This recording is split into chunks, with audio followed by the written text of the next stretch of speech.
การปฏิบัติธรรมมันก็มีอุปสรรคเป็นธรรมดาล่ะเด้อยิ่งประเภทว่าต้องการพระนิพพานในศาสตร์นี้ยิ่งนักอย่างที่เคยไปอธิบายไปแล้วล่ะคนที่ต้องการนิพพานในศาสตร์นี้มันถึงขั้นต้องแลกโดยชีวิตเพิ่นนี่เพราะสันเพิ่นสิว่าไว้บ่พระนิพพานคือฝากตายคือข้ามความตายให้ได้นั่นแหละ ว่าให้เฮา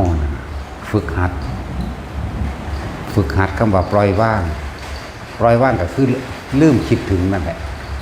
บ่คิดถึงบุคคลที่รักบุคคลที่เกลียดทรัพย์สมบัติที่มีและที่ยังไม่มีนั่นแหละปล่อยว่างก็ดีแต่เฮาบ่นำสิ่งนั้นสิ่งนี้ก็มาคิดความทุกข์เกิดบ่ได้ดอกความทุกข์ความกังวลความเร่าร้อนเกิดบ่ได้แต่เฮาบ่นำสิ่งต่างๆเข้ามาคิดเพราะนั้นมันก็ถูกเพราะความคิดเกิดก็เพราะความคิดถ้าคิดไปแล้วก็เกิดอารมณ์ความรู้สึกพบก็เกิดความรู้สึกน่ะคือพบมีสองอย่างคนมันส่วนมากมันอยู่ในความรู้สึกสองพอใจกับบ่พอใจความสุขก็คือความพอใจความทุกข์ก็คือความบ่พอใจแต่ว่าคำว่าเฉยๆนี่รู้เบกานี่หายากเนาะแต่จุยแต่บ่มาฟังธรรมแต่บ่มีเครื่องอยู่เครื่องรู้จริงๆเนี่ยบ่รู้จักเด้เฮาสังเกตตัวเองตอนที่เฮาบ่ทันได้ยินฟังธรรมหรือว่าบ่ทันได้เข้ามาปฏิบัติตื่นมาปั๊บคิดแต่สิหาให้มันได้อันนั้นเป็นอันนี้โลดเนาะจนเท่านอนหลับก็ยังฝันไปเป็นอีก ธรรมดาบ่นั่นแหละเป็นธรรมดาการปฏิบัติธรรมก็ย่อมมีอุปสรรคเป็นธรรมดา ตอนที่เฮาบ่ทันได้เข้าวัดฟังธรรมตอนที่เฮาบ่ทันได้เข้ามาถึงขั้นปฏิบัติสวดมนต์ไหว้พระอย่างนี้ธรรมดาบ่เป็นหยังเนาะแต่พอจะหันหน้าเข้ามาทั้งธรรมแน่ล่ะความเจ็บไข้ได้ป่วยก็เข้ามาเยือนเนาะเป็นเจ็บนั่นเจ็บนี่ออดแอดเข้ามาโลดเด้เรียกว่าขันธมารเจ็บปวดป่วยแล้วก็ยานตายแน่ล่ะเรียกว่ามัจจุราชมารจังซั่นนี่ก็อภิสังขารมารความคิดปรุงแต่งต่างๆอันเกิดจากการได้ยินได้ฟังได้เห็นผู้อื่นสายตาเขามองเฮาแบบนั้นแบบนี้เด้นั่นแหละอภิสังขารมารคือความคิดของเฮาเป็นใหญ่เองเขาวางสั่นเขาวางสิไหลไปน้ำเขาเด้ญาติเป็นคือเขาว่า จังสั่นแล้ว บัดนี้กิเลสมารก็คือความอยากได้นั่นแหละอยากได้ในวัฏทรัพย์วัตถุทั้งหลาย 1,500 อย่างบ่ได้กิเลสมารธรรมดาบ่เหมือนกับคนที่ว่าเวลามันเกิดศรัทธาแรงกล้าแต่ว่าบ่มีปัญญาเป็นเครื่องประกอบคือบ่มีสติเพราะกะว่าในการระลึกถึงว่าสิ่งนี้ควรหรือบ่ควรสิ่งนี้เฮาสิเฮ็ดไปได้หรือเป็นไปบ่ได้จังใดช่วงนั้นมีแต่คิดว่าเจ้าของเฮ็ดได้คนที่เขามาบวชที่บอกว่าสิบวชตลอดชีวิตจังสินั่นแหละม่านเขาขวางพื้นที่ฉะนั้นอย่าเว้าให้เขาหูยินนะ พวกว่าสิบวชตลอดชีวิตจังสิอย่าเว้าเด้ถ้าเว้าให้เขาหูยินมันได้จัก14มื้อได้ยังสูง อันนั้นคนเขาบ่ได้บวชศรัทธาแห้งหลายพอแต่ได้เข้าไปบวชแล้วโอ้ยกราบอุปชฌาย์น้ำตาเนี่ยปอกๆได้14มื้ออันนั้นกับพันแล้วนี่รู้สึกว่าจะไปปรับปรุงแก้ไขตัวเองโดยภายนอกได้ดีเหมือนได้มันน้อมไปเลยเด้นั่นแหละอภิสังขารม่านกับกวางมาพาจังสั่น จังสั่นนั้นผมบอกว่าจะบวชไปธรรมดาเรื่อยๆผู้ใดถามก็ดีบวชไปเรื่อยๆให้ว่าไปจังซี่อย่าว่าผมจะเอาตลอดชีวิตนั่นแหละหลังจากเว้าไปแล้วในมือนั่นล่ะเป็นโลดมีโลดได้แนวเข้ามาเดี๋ยวก็ว่าพอป่วยแม่ป่วยปู่ย่าตายายคนเลี้ยงป่วยเนี่ยบัดไปเบิ่งปู่ย่าตายายหรือพ่อแม่แล้วเงินก็บ่มีเด้นั่นมันจะดึงออกไปหาเงินมารักษาพ่อแม่เด้นี่เช่นนั้นมันเป็นเช่นนั้นมันเลยโอ้ยนั่นนี่ไปได้บ่นี่นั่นไหลไปเร็วๆได้เรื่องนี่มันเป็นเรื่องความเคยชินสั่นจังว่าคนที่ว่าที่เขามาบวชเขาบวชไปเรื่อยๆเถอะ ว่าต้องว่าอย่าไปเว้าให้ไผฟังม่านสิหูยิน เทียบเอาบัดกิเลสม่านอีกตัวหนึ่งบางจำพวกได้บัดบวชเขามาแล้วจึงฟังให้ดีๆได้บวชเขามาแล้วได้5ได้6ได้7ได้8พรรษาลาภสักการะเกิดขึ้นหลายเงินหลายเงินหลายเราคิดจากใดเท่าอื่นอีกได้บัดเนาะเมื่อเงินหลายแล้วคิดอยากได้นั่นอยากได้นี่เอาไปมาเลยไปตั้งธุรกิจการงาน หาเอาเมียเอายังไปเลยเด้นี่เห็นว่านี่อันนี้อีกโอ้มันธรรมดาเด้นั่นแหละฉะนั้นสิ่งที่เอาอยู่คือเหตุจังใดเฮาสิสามารถระงับความคิดได้ดับความคิดได้ถึงว่าจังหวะนี้ให้ทุกคนมีเครื่องอยู่มีวิหารธรรมมีเรือนแห่งใจทำความรู้สึกตัวอยู่ในกายที่เรียกว่าสติปัฏฐาน4หรือกายคตาสติกายะหมายถึงกายคตาหมายถึงอารมณ์อันเป็นหนึ่งสติหมายถึงนึกถึงความรู้สึกที่ตั้งอยู่ในกายในจุดใดจุดหนึ่งจึงเรียกว่ากายคตาสตินี่แหละบางคนเมื่อฝึกไปแล้วฝึกไปแล้วแม้นเคียงแค่ปฐมฌานคืออย่างวิตกคือตรึกหรือนึกถึงลมหายใจเขาออกนั่นเองประคองความรู้สึกในลมหายใจเขาออกได้ปิติมันเกิดนั่นแหละให้อยู่แค่นี้ก็ได้ให้เป็นเครื่องอยู่แต่ว่ามันบ่อยู่แค่นี้ดอกกับคนเป็นพื้นฐานขั้นต้นแล้วต่อมาค่ะลมหายใจก็หายไปเหลือเฉพาะอาการปิติที่เกิดขึ้นในจุดใดจุดหนึ่งในกายก็เรียกว่ากายคตาสติก็ได้บ่ผิดดอกอย่างเช่นที่พวกเข้าเน้นย้ำให้อยู่ตรงกลางระหว่างหน้าผากตรงกลางระหว่างหน้าผากหรือคิ้วเป็นนิ่มๆนุ่งๆนึบๆตุ๊บๆก็แล้วแต่ซับไผซับมันถ่ายทอดความรู้สึกออกเป็นคำเบายากเด้เอาความรู้สึกมาเป็นคำเบาบางคนก็ว่ามันเป็นบอนๆ เป็นบอนๆอยู่กลางนี่เพิ่นก็สิไปคิดถึงเห็นปลาดุกบอนมั้งยุ่ยขึ้นมาแล้วมันสิยุ่ยขึ้นมาเลื่อนว่าพวกนั้นให้พวกเจ้าอยู่หม่องบอนๆนั่นแหละเขาก็ว่าไปหั่นเลยบางคนก็ว่าเป็นตุบๆนวงๆบางคนก็ว่าเป็นนิ่มๆบางคนก็ว่าเป็นเสียวๆบางคนก็บอกว่าตึงๆนี่แหละเฮาเน้นว่าเฮาถ้าว่ามีจุดเริ่มต้นมันสิสอดทรายฉะนั้นเฮาเลยใส่จุดเริ่มต้นโดยการสร้างสติปัฏฐานหรือว่าสร้างฐานที่ตั้งแห่งจิตฐานที่ตั้งแห่งความรู้สึกจิตกับรู้กับจิตเป็นเดียวกันเด้อถ้ามันคิดจังอีกอย่างหนึ่งจากว่าล่ะ ความรู้สึกที่มันเกิดขึ้นได้มันต้องเป็นอุเบกขาเท่านั้นถึงเกิดขึ้นได้ต้องบ่มีคำว่าพอใจและบ่พอใจกับบุคคลสัตว์สิ่งของนั่นแหละมันจึงมีวิธีว่าเราจะต้องสร้างกรรมฐานขึ้นมาอย่างใดอย่างหนึ่งให้เกิดเป็นฐานที่ตั้งแห่งจิตคือการรองรับความรู้สึกตัวบัดนี้จิตหนึ่งกับว่าจิตหนึ่งในความรู้สึกที่เป็นหนึ่งเฮานี่เน้นอยู่ในระหว่างที่2กับที่3อันที่1นั่นน่ะฝึกไปแล้วที่2และที่3ที่4สิเป็นเอาเองดอกเข้าใจว่าล่ะชั้นที่1ที่2ที่3จึงอยากให้ทุกคนนั่นให้มันคล่องในชั้นที่1ซะก่อนวิตกหมายถึงลมเข้าออกกับว่าวิจารณ์ประคองเอาไว้การตรึกการนึกนั่นแหละแต่จะแปลตามศัพท์มันตรงๆแต่ว่าเฮาแปลตามความรู้สึกมันเลยว่ารู้สึกลมเข้าและลมออกและมีอาการปิติเกิดขึ้นลงกลางระหว่างคิ้วหรือหน้าผากก็ว่าไปนี่เฮาตัวนี้เมื่อมันชินแล้วยืนเดินนอนนั่งชินบางที่เฮาบ่คิดอีหยังแต่ว่าเฮาบ่เข้าใจความเป็นมาของมันย่างไปดีๆก็ขึ้นนึบๆบางคนก็ขับรถไปเลยก็ขึ้นไปเลยจังซี่นี่เรียกว่าทุติยฌานปีติสุขเอกคตาเข้าใจว่าละบาดถ้าได้ที่1แล้ว2มันก็เป็นเราเอง3ก็เป็นเราเอง4ก็เป็นเราเองที่นี่ส่วนพวกเฮาที่บ่เข้าใจกับความว่าเฮาบ่เคยเป็นจึงเน้นย้ำให้แต่ละคนว่าเวลาใดก็ช่างที่เฮาได้ฌาน2แล้ว หมายถึงมีความรู้สึกเกิดขึ้นตรงกลางระหว่างหน้าผากได้แล้วบาดนี้เฮาสิมีเอิ้นว่านิวรณ์จากว่านิวรณ์แปลว่ากังวลกับสิ่งที่มันเกิดขึ้นกับกายกับกายเฮาอย่างหนึ่งจึงบอกให้ทุกคนว่าอย่าหนีออกจากฐานที่ตั้งแห่งจิตอย่าหนีออกจากความรู้สึกอันเดียวอันเป็นหนึ่งตรงกลางระหว่างหน้าผากอย่างเดียวอย่าหนีออกจากนี้แม้นอาการขนลุกจะเกิดขึ้นแทรกแซงขึ้นมาเรียกว่าคณิกาปิติเกิดแทรกขึ้นมาในระหว่างจุดนี้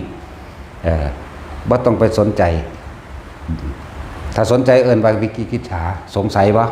ลังเลสงสัยว่าคืออะไรนี่เอิ้นนิวรณ์กังวลนั่นเองกังวลว่านี่คือหยังร้ายหรือดีเกิดขึ้นจากหยังเฮ็ดจังใดสิควรสิขจัดจังใดหรือควรสิให้เกิดจังใดนี่จึงบอกคนที่ฝึกไปแล้วเด้อให้มันเนืองนวงอยู่ระหว่างกลางหน้าผากเดี๋ยวต้องอธิบาย3นวงก่อนบางคนก็นวงนิ่มๆนวงเย็นลึกๆนึบกลางหน้าผากแล้วบางคนก็ขึ้นกลางหัวหนังศีรษะเลยเด้อนุบหน้าอยู่คือเอามือเศร้าเอานี่แหมถ้าผู้ขึ้นมานี่แล้วก็ให้อยู่นี่เลยเด้อบ่ต้องสงสัยผู้ขึ้นมาบกลางหัวแล้วก็คือกลางหัวนุบหน้าอยู่นี่ก็เอาอยู่นี่เลยผู้อยู่หน้าผากก็อยู่หน้าผากผู้อยู่ระหว่างทำกลางหน้าอกก็ให้อยู่ระหว่างทำกลางหน้าอกเท่านั้นบานนี้เอิ้นว่านิวรณ์มันเกิดขึ้นบัดนี้คือ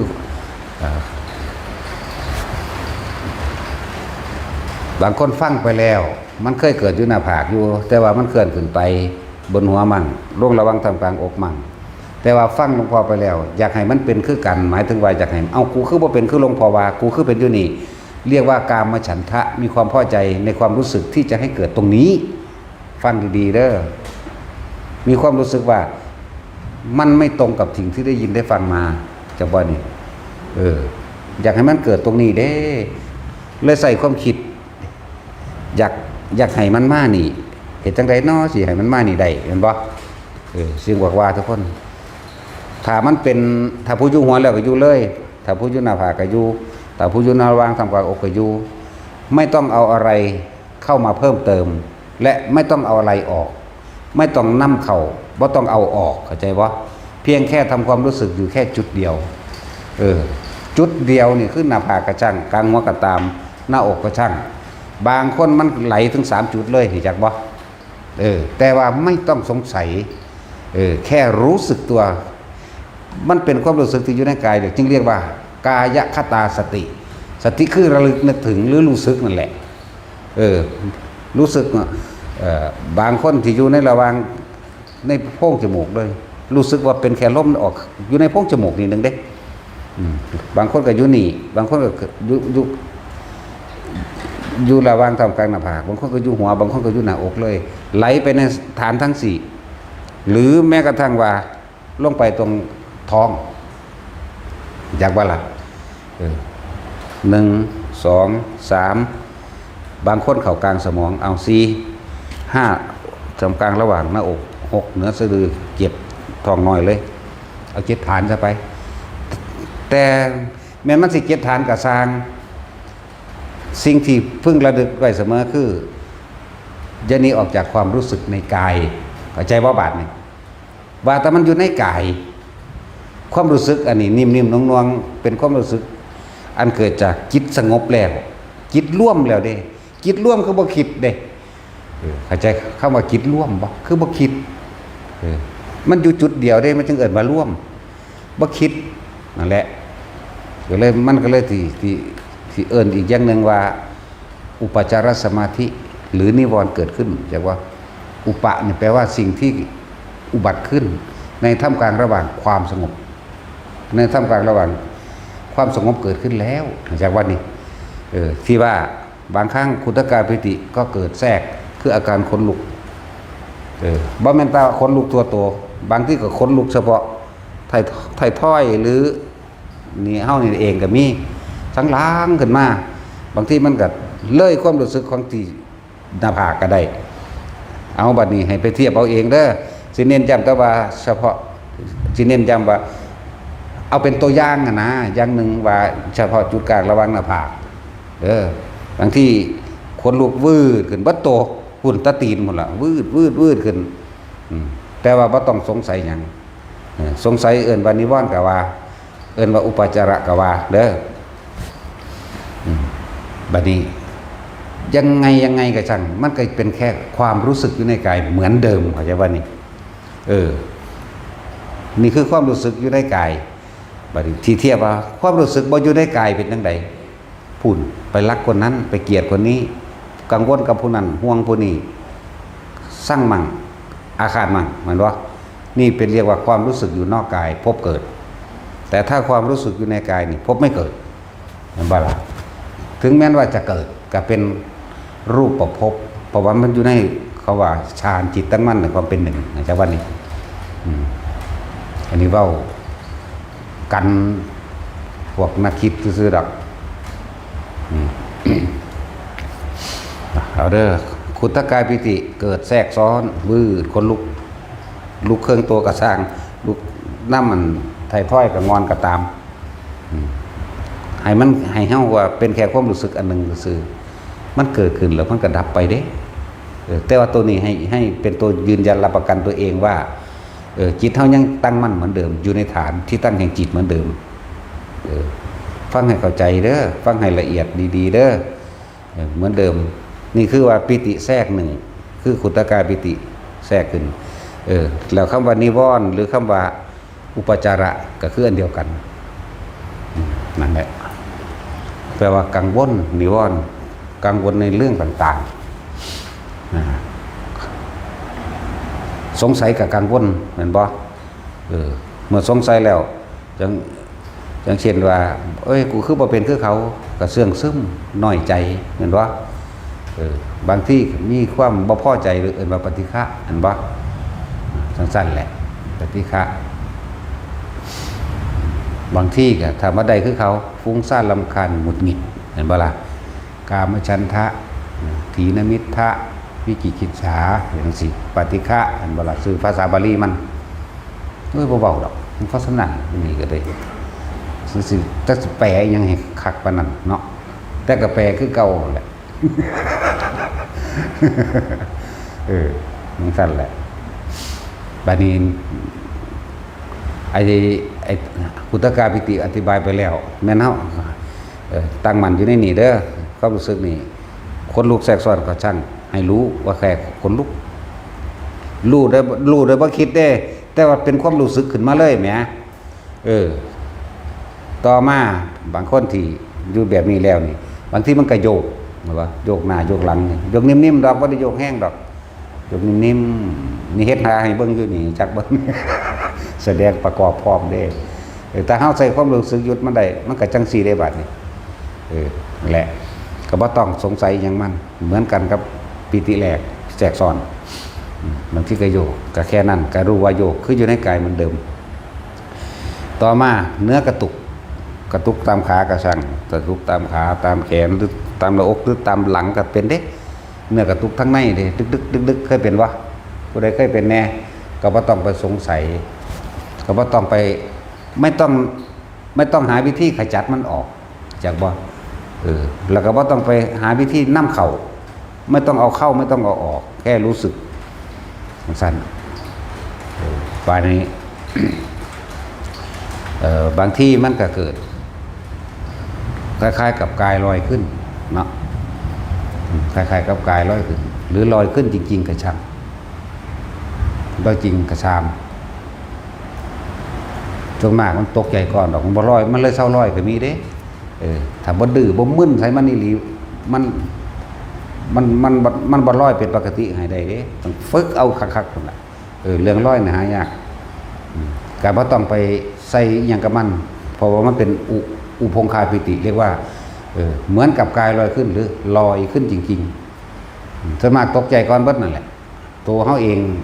ก็ตกใจตั้ง3เทื่อ4เทื่ออยู่นอกนั้นจะประคองความรู้สึกได้ซื่อๆจังตรวจสอบทดลองไปบัดนี้อันนี้ตัดออกว่าบ่ตัดออกก็ได้แต่ว่าให้แค่เว้าให้รู้มั้ยมันน้อยคนอยู่ที่สิไปร้อยได้นั่นน่ะแต่ว่าที่มีปัญหามากบัดนี้คือหยัง โอกันติกาปีติแปลว่าเห็นนิมิตต่างๆบ่ว่าสิเป็นนิมิตในแสงเขาเรียกว่าบางที่ก็ขาวนวลออกจากหน้าผากบางที่ก็เป็นอยู่ในหูดังเจ้าของเองเป็นเงาๆเขาออกก็จะว่านี่ดังเฮาบ่ยาวดอกแต่ว่าสิ่งที่มันเห็นเกิดขึ้นมาในตาเฮามันยาวเป็นวืดเขาวืดไหลขึ้นน้ำก็ว่าคือหลอดไฟนีออนที่มีควันก็ว่าเขาแต่ว่าก็บ่ต้องสนใจหยังจังได๋มันก็อยู่ในกายเหมือนเดิมบัดนี้นิมิตเสียงก็จัดอยู่ในประเภทโอกันติกาปิติเด้อนิมิตเสียงเข้าใจบ่นิมิตเสียงตัวนี้ล่ะสิมีปัญหามากนิมิตเสียงนี่หมายถึงว่านิมิตภาพนิมิตเสียงนิมิตกลิ่นเด้อตัวนี้สิมีปัญหามากเฮ็ดให้คนเกิดความสงสัยมากว่าคือหยังนั่นเนาะ เป็นเรื่องเป็นเล่าบางคนติดไปเลยในอดีตเข้าใจว่ามันเป็นจริงเป็นจังไปได้เป็นเรื่องเป็นเล่าเป็นภพเป็นศาสตร์เข้าใจว่านี่เป็นทั้งสั้นแหละบางคนก็ติดไปเลยเห็นนะตัวนี้สิมีปัญหามากที่สุดที่คนเอาเขามายึดมากเกี่ยวกับการเห็นนั่นเห็นนี่ได้ยินเสียงมั่งได้กลิ่นมั่งรูปรสขึ้นเสียงเกิดขึ้นพร้อมกันมั่งจากว่าละเหมือนกับที่ว่าเหมือนกับตัวเฮาเองเป็นตัวละครแสดงอยู่ในหันนี่เป็นนิมิตนะเห็นว่านี่เป็นบัดนี้สิเว้าเรื่องคือจังนั้นมีเฮานิมิตเฮาเห็นครั้งหนึ่งพระเจ้าตากกมูทหารบริวาร500ตีฟ้ามุ่งรอบนรกแต่ว่าออกบ่ทันใดแต่ว่าไปเห็นผู้หญิง2 คนใส่จงกระเบนรัดหน้าอกผ้ามัดหัวแทรกแหกวงล้อมออกมาตัวหนึ่งสามารถให้พระเจ้าตากนั้นออกนี้จากวงล้อมนั้นได้จังซี่แหมที่ออกได้ความมีเรียกว่าผู้สาว2 คนนั่นแหละไป คือฟ้าว่าให้ออกมาทางนี้เพิ่นแทรกมาให้แล้วจักว่าล่ะปึ๊บพอต่อออกวิทย์ไปแล้วกลับไปทางนั้นถือขาแล้วเพราะมันหลายจังซี่นะบัดนี้ถ้าเฮาเอาไปเป็นจริงเป็นจังบัดนี้เฮาสินำหาได้มื้อนี้ผู้หญิง2 คนนั่นเป็นไผเด้เข้าใจบ่ล่ะนี่มันสิไปติดจังซี่มากผู้หญิง2 คนเป็นไผนะแต่สิเว้าถึงปัจจุบันคำว่าทุ่งสังหารนั่นแหละวัดโพสาวหารที่เพิ่นสร้างไว้เป็นอนุสรณ์จังซี่นะวัดโพสาวหารที่ไหนก็ปัจจุบันเขาเอิ้นหยังทุ่งสังหารอยู่สุพรรณบ่หรืออยู่อ่างทองตะกี้บ่ได้ว่าสุพรรณบ่ได้ว่าอ่างทองนะมันว่าอยุธยาเบิดแม่เนาะกรุงศรีอยุธยานะลักษณะนั้นนะนั่นแหละถ้ามันเป็นเรื่องเป็นราวจังซั่นคือจังมันเป็นความรู้สึกว่าคือเป็นเฮาจังซี่นะมันสิถิ่มบ่เป็นเด้นั่นแหละเพิ่นเลยไปสร้างวัดไว้จังซี่นะวัดไว้เป็นอนุสรณ์เพราะระลึกถึงหญิง2 คนนั้นเอื้อยกับน้องหรือมันหมู่กันหมู่ก็บ่รู้ล่ะลักษณะนั้นเอิ้นว่าที่จริงเริ่มต้นเลยว่าวัดโพสาวหารวิรสตรี2 คนนี้นะตั้งชื่อเป็นวัดโพแต่เอาชื่อ2 คนไปใส่เรียกว่าโพสาวหารเดี๋ยวนี้เอิ้นว่าทุ่งสังหารจังซั่นแหละจะสิเอิ้นว่าจังได๋ล่ะเดี๋ยวนี้ก็ว่าแบบมันคุ้นๆลักษณะนั้นตัวนี้ลืมยากเข้าใจบ่มันเหมือนกับว่าตัวเองเป็นที่จริงเลยอยากอธิบายแต่ละคนเข้าใจว่านิมิตภาพต่างๆถ้าเป็นเรื่องเป็นเล่าเป็นรูปเป็นกลิ่นเป็นรสเป็นเสียงเข้ามานี่เฮาจงทำควา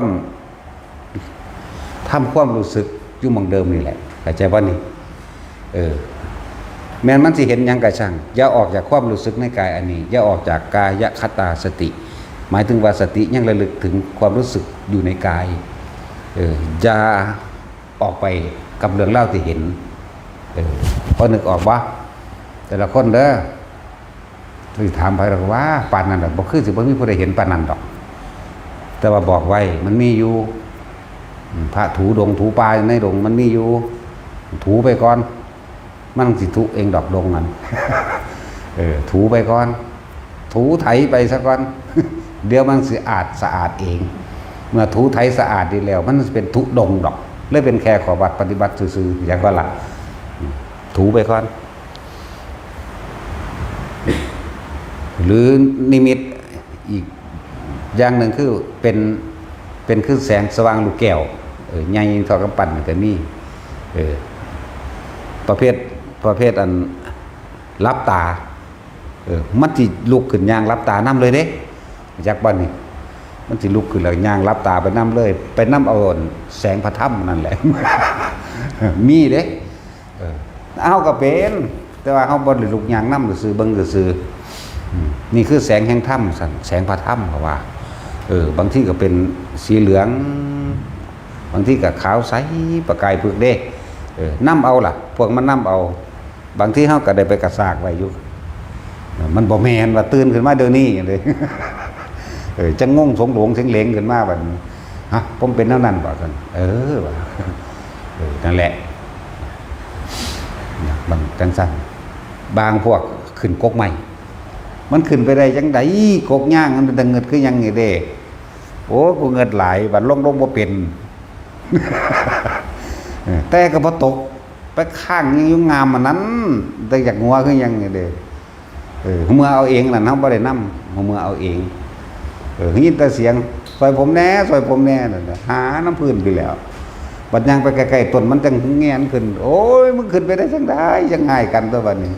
ผมก็บ่รู้ผมมานำเอาแสงธรรมมาสั่น มีเบิดเด้โอ้ย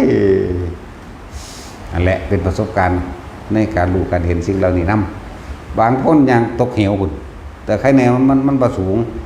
4-5 เมตรบ่สูงได้ซ้ำน่ะบ่เป็นหยังได้ล่ะตกลงก็บ่เก็บดอกว่าเอาองค์ชาติตัวนั้นมันรักษาไว้อยู่ชาติสมาธิหรือสมาบัติมันรักษาไว้อยู่มันเลยบ่เก็บปุตั้งหูมือเด้ตั้งหูมือก็มีเดี๋ยวจังว่าอุปจารสมาธิหรือเครื่องกังวลเหล่านี้เกิดขึ้นมากที่สุดเกี่ยวกับนิมิตแนวมื้อนี้พอมันเห็นจริงๆแล้วก็เข้าใจว่าจริงแต่ในการเห็นนี่มันบ่รู้สึกโตจักว่านี่แหละเป็นหยังจังพอจังเน้นย้ำในการต่างๆเป็นหยังคือเน้นย้ำให้เป็นกายคตาสติหรือรู้สึกตัวทั่วพร้อมหรือจิตหนึ่งในความรู้สึกที่เป็นหนึ่งแม้นว่าสิ่งต่างๆที่ปรากฏขึ้นก็ช่างเป็นรูปนิมิตภาพรสกลิ่นเสียงพร้อมกันก็ช่างเป็นเสียงเฉพาะเสียงก็ช่างเฉพาะกลิ่นก็ช่างขอให้อยู่กับความรู้สึกตัวเฮาสิบ่ออกไปใส่อารมณ์ความรู้สึกกับเสียงที่ได้ยินหรือรูปภาพที่เห็นนะมันสิมีเลือกอีกอย่างหนึ่งว่าคมปิติเอาไว้ได้แต่ว่าอยู่กับปิติอันครึ่งหนึ่งอยู่ในระหว่างกลางเป็นมัชฌิมานะถ้ามันไหลไปเลยคือไหลไปเลยกับปิติแต่ทรงความรู้สึกออกจากกายเราเด้นั่นที่ผู้นั้นนำเอาอันดวงถ้ำมัน ดวงถ้ำจากบ่อนมันบ่มีความรู้สึกโตเลยเป็นฝันไปแล้วเด้นั่นนั่นแล้วแต่มันเห็นอีหลีได้ล่ะเฮาก็เคยเป็นมาแล้วเฮาจังหูจักแบบว่าล่ะว่าถ้าปั๊บเข้าไปรวดมันชินปูนไปมีสนุกสนานเฮฮาอยู่นำนิมิตต่างๆหมดเด้แต่ว่าบ่มีความรู้สึกโตสมมุติว่าเฮาไปเป้งปังไปพังในอันนั้นเสือกตัวนี้ตายซะไปเป็นในเหตุการณ์อีหลีเด้ไปเบิ่งนรกเสือกตกนรกอีหลีได้นั่นน่ะมันเป็นธรรมดาเด้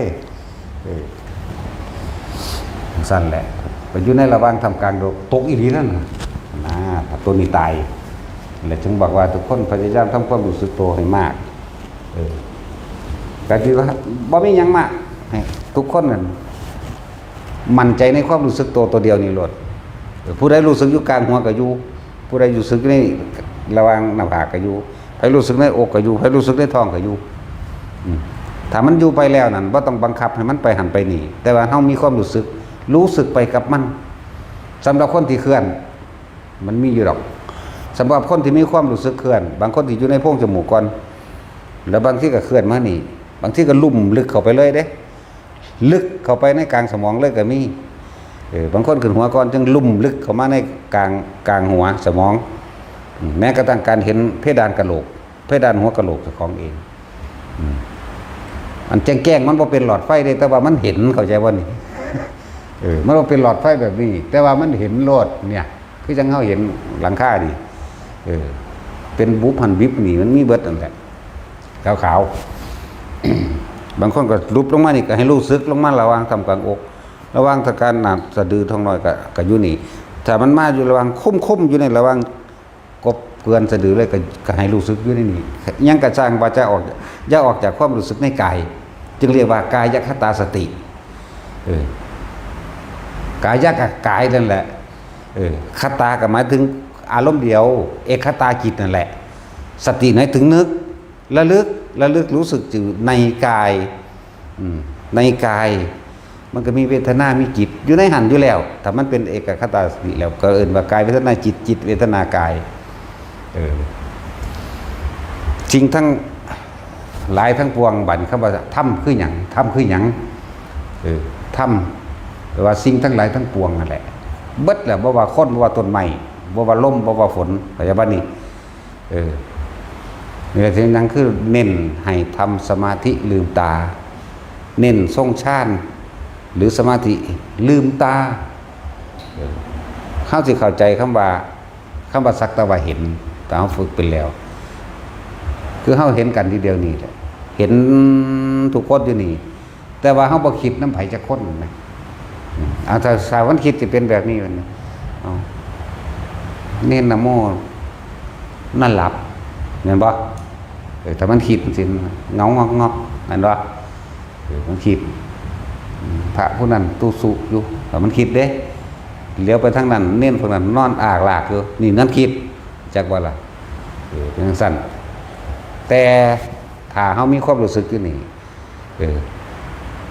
จิตใจเฮาสิจดจ่อหรือวิตกนี่หมายถึงน้อมจิตไปตามกระแสเสียงธรรมที่เพิ่นแสดงกับสิ่งตัวเองเป็นจักว่าล่ะมันสินิ่งอยู่ในจิตเดียวคือเก่ามันสิบ่ว่าไผเด้นอนก็เห็นว่านอนเอียงเสลงเงงก็ฮู้ว่าเอียงคือเห็นซื่อๆจักว่าผู้นั่งนิ่งก็เห็นซื่อๆบัดผู้ใส่เสื้อสีเขียวสีเหลืองสีแดงก็เห็นซื่อๆแต่ความรู้สึกอยู่เหมือนเดิมนั่นแหละเอิ้นว่าสักแต่ว่าเห็นอาจจะว่าบัดนี้เรื่องแค่เห็นแต่จิตไม่คิดไม่นึกความรู้สึกในความพอใจกับบุคคลนั้นเลยบ่เกิด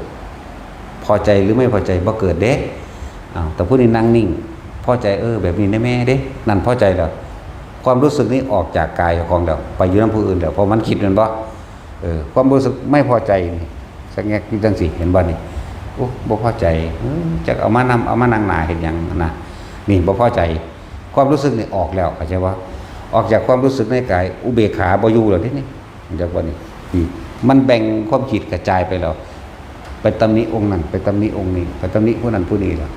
มันเลยคำว่าแค่รู้หรือสักแต่ว่ารู้แค่เห็นนี่บ่เข้าใจเลยจังบอกว่ายังกระช่างพวกเจ้าต้องมีความรู้สึกพร้อมเห็นไปนำเอาตัวนี้มาเป็นตัวยืนยันรับประกัน เพื่อว่าเฮาเนี่ยยังอยู่ในกายคตาสติกรรมฐานนั่นแหละได้ยินก็เหมือนกันเสียงฝนตกเสียงฟ้าห้องเสียงนั้นนี้มันก็หูยินอยู่ได้เสียงฟ้าเห็นบ่โอ้ยมาตกอยู่นี่ได้แม่บ่านั่นมันไปแล้วก็จะบ่นี่จังซั่นแล้วนั่นแหละบัดนี้ก็เล่นว่าแต่เฮาบ่คิดแค่เห็นสักแต่ว่าเห็นแค่ได้ยินก็สักแต่ว่าได้ยินได้กลิ่นก็เหมือนกันสักแต่ว่าหรือว่ากินหอมทวนมาเนาะเฮ็ดจังกินว่าเด้เนาะน้ำลายแตกปากออกเลยบาดจากโพงแก้มนั่นแหละเนาะหรือลองคิดถึงอันมะขามมึงเด้อจ่วยขึ้นมาโลด แต่คนหิวมันเป็นซั่นเด้อเนาะคนหิวมันสิเป็นน้ำลายแตกออกในโพงแก้มเฮาโลดเห็นบ่ล่ะมันซั่นแล้วนั่นแหละจะอธิบายคำว่าสักแต่ว่าหรือว่าแค่เห็นแค่ได้กลิ่นแค่ได้ยินแค่รู้สึกทางกายคืออาการปิติต่างๆที่อธิบายมาจึงเรียกว่ารู้สึกเพียงกายแต่จิตไม่คิดไม่นึกนั่นแหละความรู้สึกไม่ออกจากกายพอจิตไม่คิดไม่นึกพบเกิดขึ้นไม่ได้บานนี้มันสิไหลลึกเข้าไปว่าการเห็นสิ่งทั้งหลายทั้งปวง ไม่จีรังยั่งยืนไม่เที่ยงมีความเกิดธรรมดามีความดับธรรมดาและจิตนี่ตัวลึกก็มาได้บาดนี่จากมันทำในถ้ำได้บาดนี่จิตนี่ก็บ่เป็นของเฮาบ่คิดแซอยู่เรื่องเดียวบ่จดจ่ออยู่เรื่องเดียวคิดถึงผู้นี้คิดถึงผู้นั้นเรื่องนั้นเรื่องนั้นโอ้มันเป็นแบบนี้เนี่ยมันเลยเป็นสักแต่ว่าคิดนั่นแหละ คิดซื่อๆลึกเข้ามาแล้วเด้อนี่เด้อตะกี้ว่าบ่ให้คิดนั่นบ่บัดนี้เอาทำในถ้ำบัดนี้ความรู้สึกโตยังอยู่ความคิดมันไปบัดนี้เนี่ยฟังเป็นตะงงเด้อความรู้สึกโตยังอยู่แต่ความคิดมันไปแต่ว่าเรียกว่าสังขารุปเปกขญาณสังขาก็คือหมายถึงความคิดเปกขาหมายถึงว่าเห็นความคิดเฉยๆที่มันวิ่งไปหรือว่ารู้เท่าทันความคิดแล้วพอเอาความรู้สึกตัวเนี่ยเอาความรู้สึกตัวเนี่ยมายืนยันตนเองว่าเราไม่เป็นไปในสิ่งที่มันคิดมันคิดไม่ใช่เราคิดใช่ว่านี่ความรู้สึกเลยบ่ออกจากกายนั่นแหละทำในถ้ำก็ดีทิ้งทั้งหลายทั้งปวงมันเป็นของนอกกับเข้าใจแล้วเนาะบัดนี้ในคือตัวนี้มันเลยเกิดกลายเป็นสังขารุปเปกขายานบัดนี้สังขารคือความคิดเปกขาครับมาจากคำว่าอุเบกขานั่นแหละย่านไปว่ารู้หยังรู้ท่านความคิดเห็นความคิดไหลไปแต่เราไม่เป็นผู้คิดมันคิดแบบสั้นลึกเข้าไปแล้วเกิดอาสวะขยานเข้าไปเองตอกมันจะว่าล่ะไม่มีอารมณ์ที่เข้าไปย่องไปข้องเกี่ยวอีกแล้วอาสวะอารมณ์ความรู้สึกที่ยังเข้าไปข้องเกี่ยวที่มันข้องเกี่ยวได้เพราะว่ามันคิดนั่นว่าเฮาคิดอันนั้นคิดไปกับมันมันเป็นของในความรู้สึกที่พอใจและบ่พอใจนั่นเองอะไรจังว่านี่สังขารุปเปกขญาณจะเป็นอาสวะขยานกระจบทุกมุมนี้ความคิดได้เป็นปกติแต่ความรู้สึกตัวกับปกติของมันคือกันอยู่อย่างนี้นี่แหละที่บางที่เขาเจ้าคุยกันเรื่องเป็นยังคือเห็นเจ้าของยางไปและลมหายใจใด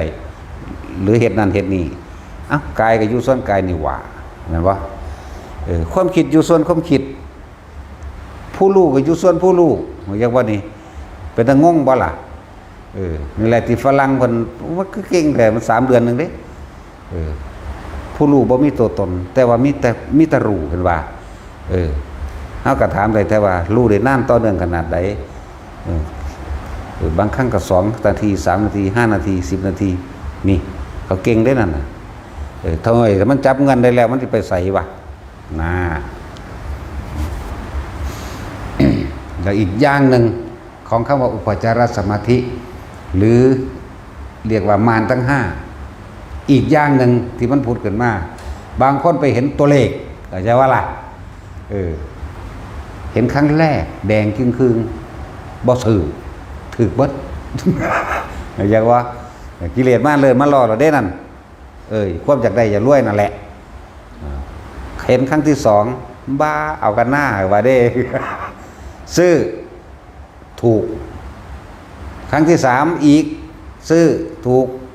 ครั้งที่4มิจจัดเสื่อมแล้วก็จะว่าล่ะนั่นแหละกิเลสม่านก็มาพานพากิเลสม่านเลิกเกิดกลายเป็นคนอยากได้อยากรวยไปเลยได้บาทนี่เล่นนั่งเท้าทะเลกบาทนี่ไปยังหันเด้ทั้งสั้นก็มีเด้อนั่นแหละว่านิวรณ์ก็ว่าอุปจาระเครื่องขัดขวางสมาธิก็ว่าเด้ออุปจาระอันเด้อเครื่องขัดขวางเรื่องขัดขวางก็ว่าขัดขวางความตั้งมั่นแห่งจิตจากว่านี่ขัดขวางความตั้งมั่นขัดขวางสมาธิก็ฮู้อยู่แล้วว่าแปลว่าจิตตั้งมั่นอยู่ไสต้องมีฐานที่ตั้งฐานนี้ผู้อยู่ฐานนี้ก็อยู่ฐานกลางหัวก็อยู่ผู้ได้ฐานหน้าผากก็อยู่ผู้ได้ฐานอกก็อยู่ผู้ได้ฐานท้องก็อยู่แต่ทุกฐานนี่ต้องเริ่มต้นด้วยอานาปานสติหรือเริ่มต้นด้วยปัฐมฌานก่อนทั้งเบิดนั่นแหละคนบ่ได้จุดแรกมันสิบ่ได้2 3 4 5 จุด8มาจากไสเดี๋ยวนี้เห็นบ่ล่ะเรื่องอันอรูปฌานมันบ่ค่อยแสดงปานใดดอกบ่แม่นว่าบ่ได้เบิดนั่นแหละแต่ว่ามันบ่มีประโยชน์จากว่าล่ะเอา1 2 3 4นี่พอแล้วเวลามันเข้าฌานมันก็เข้าเอาเองดอกไม่มีผู้ใดกำหนดเข้าหรอก รู้จักบ่ล่ะสิไปกำหนดได้จังไดกำหนดคือคิดไหมแม่นบ่ล่ะอุ้ยยังถามไปบอกแม่นบ่ล่ะซั่นโสงโหงเสียงเหลงอยู่พอสำนันไปก็เลยยิ้มแม่นเบิดออกไปจากนี่ก็เฮ้ยอันนี้ก็บ่แม่นนะมันบ่ตัดสินนั่นแล้วเดี๋ยวพวกนี้บอกให้มาข่าวถากับว่ามาเป็นสั้นละ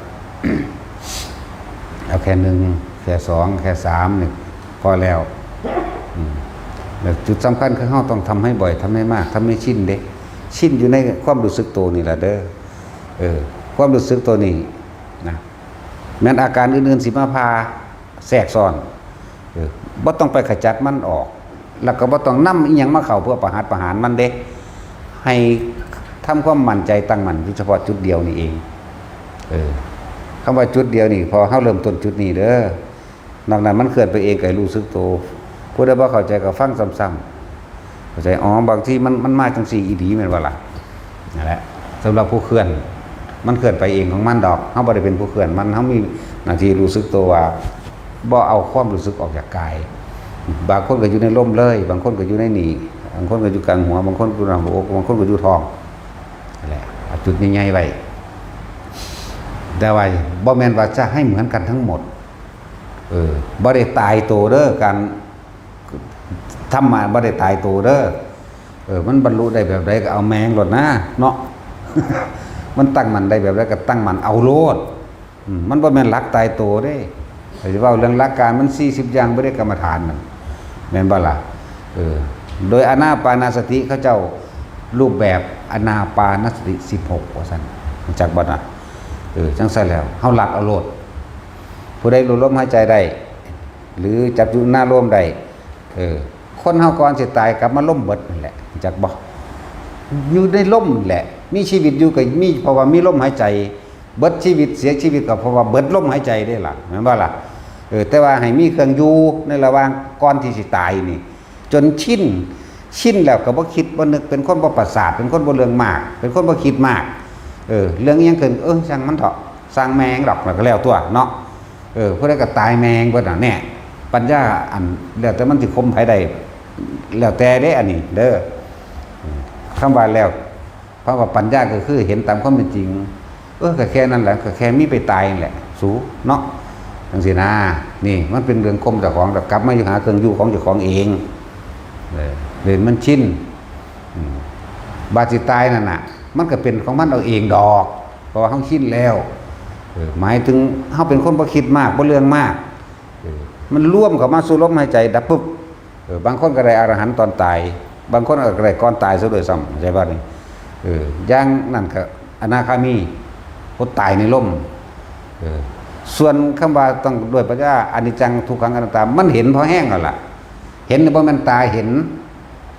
เป็นความเข้าใจที่ยอมรับและถกเถียงบ่ได้เข้าใจบ่ล่ะคำว่าเห็นนี่ทัศนะหรือญาณทัศนะนี่นะผู้ใดก็เกิดมาตายเอาคิดเบิ่งระลึกเบิ่งคักๆรู้มันหลอดจะคนอยู่บ่เนาะมันสั่นแหละแต่มันเห็นแล้วมันก็เลยต้องหาเครื่องอยู่มันสั่นคำว่าเห็นหรือว่าคำว่าดวงตาเห็นธรรมนั่นแหละเห็นสิ่งทั้งหลายทั้งปวงเกิดขึ้นทั้งเบิดก็ดับไปทั้งเบิดยังเกิดอันนั้นดับนี่นะแต่มันยอมรับมันบ่มีน้ำยานเลยว่าเนาะแต่ก็ญาติอยู่ได้เนาะ ญาติตายไปลูกไปเมียญาติลูกบ่ทันได้ใหญ่เนาะญาติใส่หนีบ่เบิดน่ะซานเบิดมันก็ตายคือเก่านั่นแหละมันไปใส่เดี๋ยวนี้ใหญ่บ่ใหญ่มันก็ตายคือเก่าแล้วลูกก็เลยแม้ว่าล่ะหลานเหลนหล่อนมันก็ดีอันนั้นอันนี้บ่ทันได้แล้วบ่แล้วมันก็ตายคือเก่านั่นแหละนี่คือความเข้าใจแล้วบ่ต้องนั่นนี่พยายามหาเครื่องอยู่ให้มันชินจากบ่บาดนี่ถึงว่าอยู่กับกายคตาสติรู้สึกตัวอยู่ในกายนี้เป็นจังซั่นเวลามันสิตายก็แล่นเข้าลมเองดอกเกิดมาก็เกิดมานำลมเด้ตายก็เพราะว่าเบิดลมเด้แม่นบ่ล่ะนั่นแหละ เอาซ้ำเรื่องนิมิตต่างๆเด้อนั่นแหละอุปสรรคอันใหญ่เลยล่ะนิมิตต่างๆเห็นพระพุทธเจ้าได้คุยกับพระพุทธเจ้ามันธรรมดาเด้ มันก็เสื้อมันว่าเพิ่นสอนอย่างนั้นอย่างนี้กูบ่เสื้อไผเด้จะไปเสื้อเจ้าของไหมเขาว่าเห็นซื่อๆรู้ซื่อๆได้ยินซื่อๆนี่แต่ว่าบ่เข้าไปถือบ่เข้าไปยึดนี่ไหมรู้ทุกอย่างกันเห็นจริงอยู่แต่มันบ่จริงอย่านำเข้ามาเป็นจริงเป็นจังไหมเข้าใจว่าล่ะมันบ่เป็นปัจจุบันเด้นั่นเห็นแล้วก็ยังนำซึมไปนำหากันหน้าเนาะสินำหายังเกิดตายมาหลายศาสตร์แล้วไผก็ดีแต่เกิดมาแต่ระบบแต่ละศาสตร์มันมีผัวมีเมียผู้เดียวดอกแม่นบ่ล่ะลูกก็บ่แม่นว่าหาจักกัดสิมามีลูกศาสตร์นี่ผู้เดียวเด้ผัวเหมือนกันเมียเหมือนกันพ่อแม่เหมือนกันบางที่พ่อแม่ศาสตร์ที่แล้วเป็นงัวเป็นควายอยู่ไสก็บ่รู้แม่นบ่ล่ะซั่นแล้วเป็นคนอยู่ไสก็บ่รู้เป็นเทวดาอยู่บ่ก็บ่รู้เนี่ยนั่นแล้วบ่แม่นหาก็เกิดนั่นแหละให้สังวรระวังความคิดต่างๆหรือความเป็นห่วงอย่างต่างๆสั่งเถอะจึงว่าทุกคนมาหมั่นคงจะในความรู้สึกตัวนี่แหละให้มันตั้งมั่น จิตเดียวอารมณ์เดียวความรู้สึกเดียวอย่าออกจากกายเดียวมองใดมองหนึ่งในกายเฮาเองความรู้สึกได้เอาเน้นความรู้สึกเด้รู้สึกอยู่นี่ก็สร้างแน่ก็รู้สึกในกายรู้สึกอยู่นี่ก็ตามในกลางหัวก็ตามทำกลางระหว่างอกหรือระหว่างสะดือก็ตามท้องนั่นแหละร่วมไว้ใหญ่ๆลดท้องลดก็ตามอย่าลืมว่าแต่ละคนเกิดมาเนี่ยพวกผู้ยิ่งมันบ่เบื่อในการออกลูกเด้เนาะคือถามยายเกียวนั่นแหละอีหยังอันอีน้อยๆนั่นนั่นว่าล่ะบอกอ้อมแอมอยู่มันมาวัดนำอันนี้อันแต่ปะอันนี้ปะผู้อยู่ข้างๆก็โอ้ยจะอ่อนเนาะหน้าตามันน่ารักแล้วก็ผูกผมเป็นเขาง้องับซ้ำงับออกมาซะเอ้ยแล้วก็ผูกจุกขึ้นทั้งเทิงอีกหน้าตามันก็บ้องแบ้วใสปิ้งๆเนาะบริสุทธิ์ว่าเด้เนาะผู้เป็นแม่มันเลี้ยงมันแท้ๆนั่นน่ะ จังถามว่าถ้ารถนิพพานมานั่นจะต้องถิ่มมันโดดขึ้นนิพพานได้บ่แล้วมันก็สิอุ้มลูกหนีรถนิพพานแล้ว บ่แม่นเด้กระดาษผู้บ่แม่นพ่อแม่นแม่ผู้บ่แม่นแม่เลี้ยงมาแท้ๆเอาให้ไปอุ้มมันก็ยังสิอุ้มเด็กน้อยนี่แล่นหนีรถนิพพานอยู่เดี๋ยวนี้เนาะเห็นบ่ล่ะพวกบ่มีลูกพอเลี้ยงน้อยๆจังซี่เอามาอุ้มเบิ่งแม่ไปสิถิ่มลงเนาะอุ้มแล่นแล้วแล่นหนีรถนิพพานจังซั่นแหละขนาดคนบ่มีก็จังสิหักไปสิถิ่มได้ว่าเด้นั่นแล้วบ่ถิ่มเจ้าก็ไปเกิดน้ำเขามีอย่างว่าเนาะมันต้องใจเด็ดเดียวเด็ดขาดมันต้องถิ่มทุกอย่างเด้จังซั่นแล้วแต่ไปฆ่าคิดเขาว่าเห็นแก่โตแล้วหันเจ้าก็ไปบ่ได้ นั่นแหละเป็นวิธีหยุดคิดจากบ่นี่หยุดคิดปรุงแต่งเรื่องต่างๆได้นี่ที่เฮาเป็นหยังคือเน้นย้ำลมหายใจเป็นที่หนึ่งอยู่แล้วต่อมาก็ให้หาเครื่องอยู่ในอาการปิติทรงฌานเจริญฌาน1 2 3 4ก็ว่าไปเพื่อหยังเพื่อจะให้เป็นคนที่ตัดสินใจทิ่มอย่างเร็วๆโดยบ่ให้มันคิดจากบ่ล่ะให้มันชินกับการบ่คิดมันชินอยู่ในความรู้สึกโตเจ้าของเองอย่าไปรู้สึกกับเขาถ้าคิดดูค่อยไปสิทิ่มได้เป็นตาหักปานนี้ก็ว่าเนาะถึงซั่นแล้ว แน่นอนอยู่แล้วคนบ่มีลูกก็สร้างไปเล่นน้ำมันแม่สิบ่หักกันคือลูกนี่แล้วบาดนี้เนาะเล่นอ้อมแอมเว้าอันนี้แตบอ่ะเอ้าทิ่มเบิ่งดูเอ้าอันนี้แม่เอ้านี่สิทิ่มได้บ่แบบนั้นแม่นว่าล่ะรถนิพพานมาแล้วถึงอุ้มลูกแลนหนี บ่แม่นสิบ่ต้องขนาดนั้นเด้สิไปว่าหยังกับน้อยๆบังแปวจังซั่นบักเฒ่าใหญ่แล้วก็ยังห่วงอยู่แหมเนาะมันเฒ่าแล้วคนก็ยังห่วงมันอยู่เด้แม่นบ่60 ปีเอาแม่จัก80ก็ยังห่วงอยู่เด้นั่นน่ะเนาะโอ้ย สิไปว่าอีหยังกับตาใสปิงๆเว้าแอ้ๆอยู่มันสิเฮ็ดอีหยังก็สร้างน่ารักเบิดซะซ้ำนั่นแม่นบ่อีหลีนี่แหละถามยายเกี่ยวขี้เขี้ยวอยู่ยังจะเขี้ยวต่อไปอยู่ได้นั่นน่ะเนาะถ้ารถนิพพานเจ้าสิเฮ็ดจังได๋อุ้มลูกแล่นหนีรถนิพพานนั่นแหละเอาไปเกิดน้ำมัน เท่านั้นตัวก็จะคิดอีหยังก็ขึ้นรถแล้วทิ่มทั่วเนาะว้ายว่ามันธรรมดาเด้อันเรื่องยกตัวอย่างให้ฟังไฟก็ใหม่มาตากิโลนึงเห็นอยู่นี่ล้อมมันบึมๆอยู่นี่เนาะพวกงูจงอางงูเหลือมใหญ่พวกจระเข้บีเสือเหลืองเสือโคร่งเสือดาวสิงโตหุ่มสาลาบอยู่นี่ไหมเนาะแต่กำลังหยอกเล่นกับลูกอ้อแออยู่นี่ไหมรถนิพพานมาปุ๊บเจ้าต้องโดดขึ้นรถนิพพานผู้เดียวเด้เจ้าจังสิไปได้เนาะบ่แม่นแล้วกูก็สิอุ้มลูกแล่นนี่รถนิพพานถ้าไปค่ายกินอยู่หั่นทั้งใดมันสิไปได้เนาะโอ้ยเบิ่งแม่เสือก็ท่ากินอยู่เนาะซั่นตัวไฟก็ใหม่มาอีกคือบ่รอดจักอย่างเลยนะมันตายทั้งสองอยู่แล้วมันก็เกิดมาตายทั้งสองอยู่แล้วเป็นหยังคือบ่ไปโลดเนาะอันใดจังว่าฝึก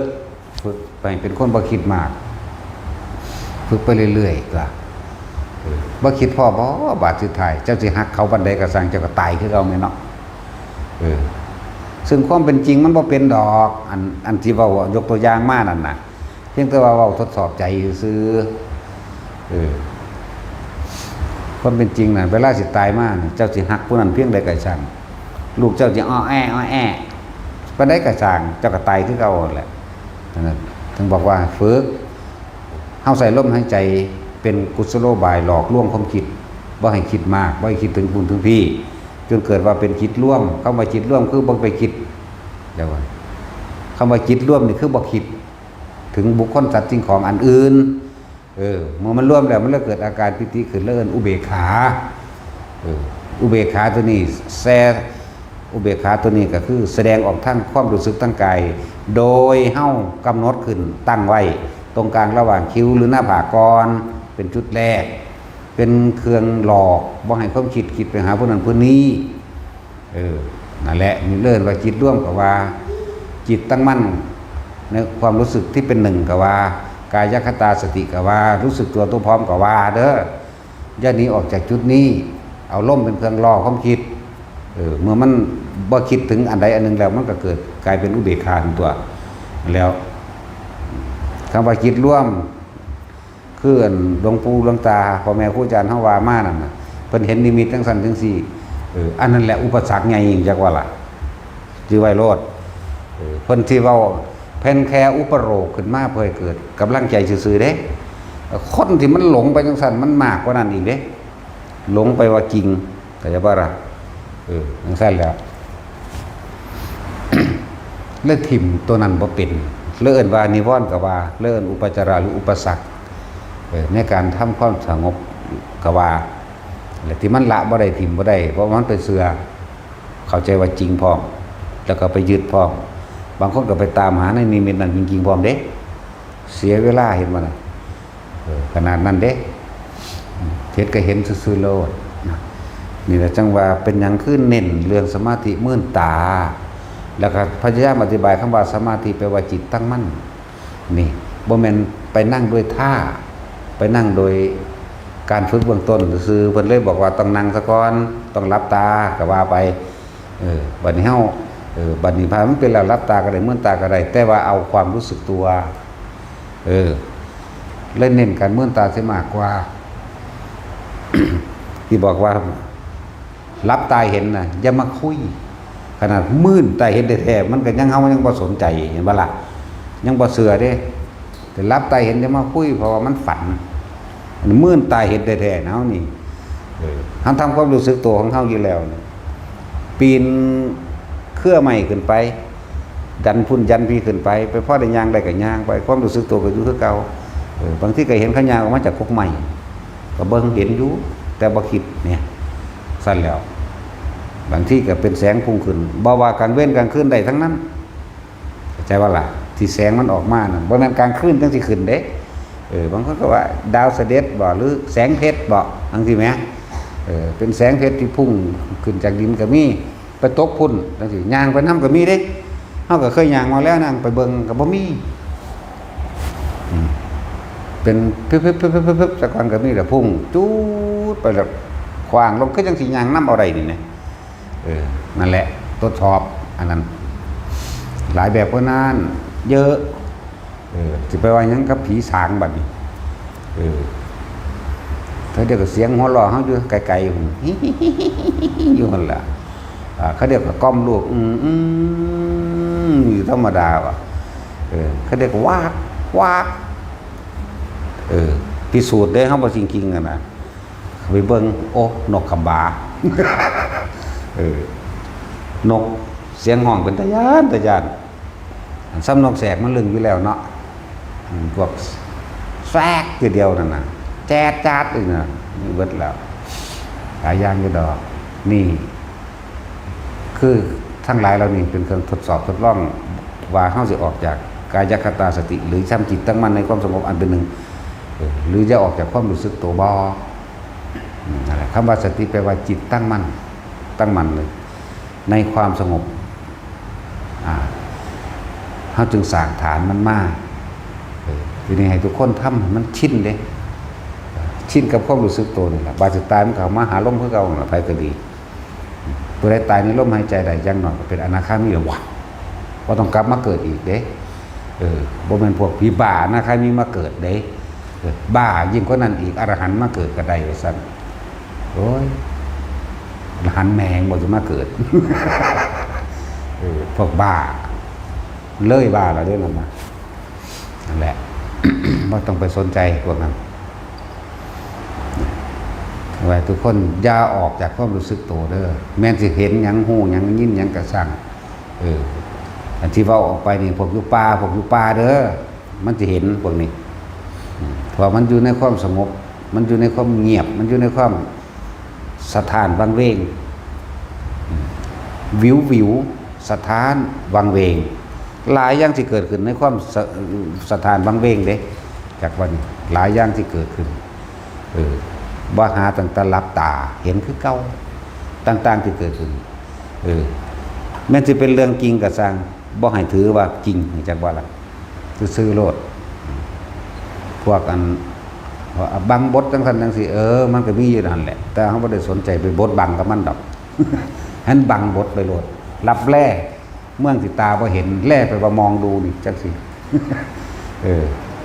รับตาเลี้ยวบ่เห็นก็ว่าเมืองรับแลแต่ต้องเห็นด้วยทั้งในคือว่านั่นแหละเลื่อนว่ารับแลมันก็มีอยู่หั่นแหละแต่เฮาบ่สนใจดอกนี่แหละถึงขั้นว่าเขาชวนไปเอาอันนั้นอันนี้มาจากถวายเพื่อสิสร้างวัดพุ่นเด้เขาไปนำแม่นอีหลียังไปนำกันคือคนเฮาธรรมดานี่แหละคนจริงๆนี่แหละเด้อก็ใส่สุดชาวบ้านธรรมดานี่แหละคุยไปเพลินไปเด้ไปเด้อแต่ว่าเฮามีสติบ่ออกจากกายเข้าใจบ่เฮามีความรู้สึกบ่ออกจากกายนี่แม้มันสิหัวมั่งมันอยู่กลางนี่สังคำกลางอกกระสร้างเฮาบ่ออกคุยไปจนพากันเข้าไปในถมในธรรมอีหลีหมดล่ะเข้าไปแล้วโหท้องแกนพานอยู่เป็นเงินห้างไหมจักบ่นี่เฮ้ยก็ขึ้นนิ้วมือเท่านี้แหละเป็นท้องบักหลายนั่นแหละเป็นก้อนคือคำปมมือนี่ก็มีคำนึงเนี่ยจะให้เอาไปจังสั่นจังซี่เอาไปสร้างวัดหรือว่าเอาไปทำประโยชน์ต่อผู้คนสั่นโอ้ยกูบ่ได้มาหานั่นนี่หรอกเด้ตีนเคี้ยอีหลีนี่แล้วเคี้ยกับกุ๊กลิกอีหลีนี่แล้วก็ของจริงเนาะแต่ว่าเฮาหังบ่ให้มันจริงเรียกว่าอะไรตีนเคี้ยเบิ่งก็ดังกุ๊กลิกอีหลีนั่นแล้วมันเคาะกันเรียกว่าอะไรสั่นแล้วแต่ว่าบ่เอาหยังจักอย่างโอ้ยขอจักหน่อยแต่เอาพระพุทธรูปทองคำให้บัดนี้โอ้บ่ใหญ่ดอกจัก2 นิ้ว 3 นิ้วนี่แหละน้อยๆพอจะกำเอานี่แหละโอ้ยบ่เอาบ่แม่นก็ยังว่าได้เด้อนี่จะโยนขึ้นเสยเด้ขนาดนั้นเด้อนั่นแหละอย่าหนีออกจากความรู้สึกตัวถ้าเฮาหนีออกจากความรู้สึกตัวเฮาเอง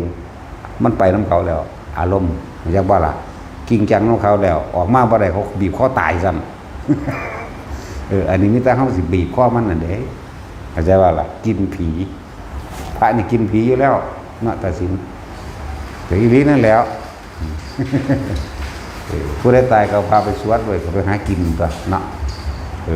อยากให้ผีกินด้วยเนาะเอาสมาทาน